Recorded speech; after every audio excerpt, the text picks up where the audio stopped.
কম্পিটিশনের পরে আমরা এবার উপস্থিত হয়েছি ফাইনাল চ্যালেঞ্জে। এই চিতা দৌড়বে পৃথিবীর সব থেকে দ্রুত গাড়ির সঙ্গে।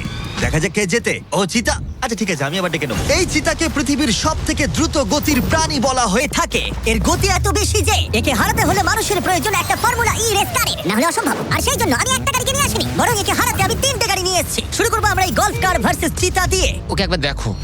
তোমরা তৈরি? হ্যাঁ তৈরি। 3, 2, 1, চিতাকে পাঠাও।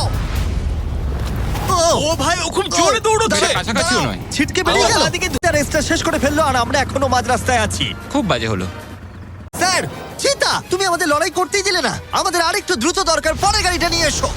আমরা সবাই জানি একটা গল্ফ কার চিতাকে হারাতে পারবে না, কিন্তু এই পরের রেসে মোটর গাড়ির ইতিহাসে সবচেয়ে সুন্দর গাড়ি কিনতে আমি একটু খরচ করিনি। আর এটা আমি একদম সত্যি কথা বলছি।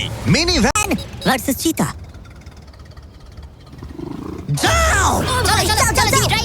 ও ভাই, এটা কি করে ও, চালাবো ভাই, আমি? তাড়াতাড়ি চালাও। দাঁড়াও, আরে, কি দাঁড়াও, করছো এটাকে আমি নাকি? চালানোর চেষ্টা তুমি কি করছি। করছো ভাই? আরে দাঁড়াও ভাই, আবার চলে গেল। এটার গতি আর বাড়ছেই না। আমরা এই মিনি ভ্যানটাকে কেন নিলাম? এটা দাঁড়াও, চিতা, চিতা, তোমাকে ফিনিশ লাইনটা ক্রস করতে হবে। ও ফিনিশিং লাইনের আগে দাঁড়িয়ে পড়েছে। এই তো করেছে। আমাদের সাথে মজা করছে। আমার মনে হয় পশুদের আমার সাথে মনে কাজ হয়- করলে এরকমটাই হয়। ও আমাদের জন্য দুঃখিত। হ্যাঁ, ফর্মুলা ই কারের সাথে চিতা রেসের আগে আমাদের এটাকে বাঁচাতে হবে ওভার হিটিং এর হাত থেকে। তার মানে আমাদেরকে এটা করতে হলো। আমি এই চিতাটাকে হাই বলতে চাই। কেমন আছো?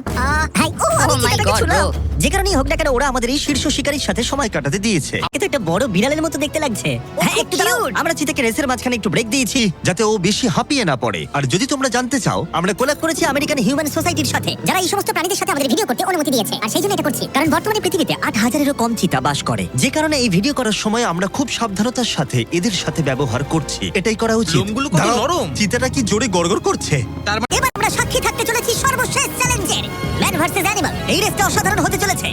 যদি এটাকে কেউ নষ্ট করতে পারে, সেটা একমাত্র নোলানই হবে। আধুনিক ইতিহাসের সব থেকে গুরুত্বপূর্ণ উত্তরটা দেওয়া যাক। 3, একটা চিতা কি পারবে 2, ফর্মুলা ই কারের সাথে রেস করতে? দেখা যাক। 1। চলো রেসটা শুরু করি।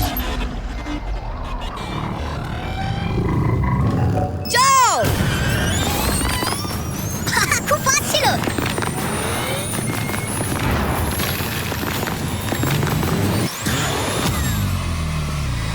গাড়িটা চিতার পাশ দিয়ে উড়ে গেল। ও মাই গড! যদিও মিলি জিততে পারেনি, তবু এটা দারুণ যে একটা চিতা বিশ্ব চ্যাম্পিয়নশিপে অংশ নেওয়া একটা গাড়ির বিরুদ্ধে লড়াই করেছে। এটা সত্যিই দারুণ। কিন্তু যখন 1 শতাব্দীরও বেশি সময় আগে প্রথম গাড়ি তৈরি হয়েছিল, তখন 1 লাখেরও বেশি চিতা এই পৃথিবীতে ছিল। কিন্তু বর্তমানে 8,000-এরও কম। এই অসাধারণ প্রাণীগুলোকে বিলুপ্তির হাত থেকে রক্ষা করা আমাদের কর্তব্য, যাতে তারা আমাদেরকে এগিয়ে যাওয়ার জন্য অনুপ্রাণিত করতে পারে।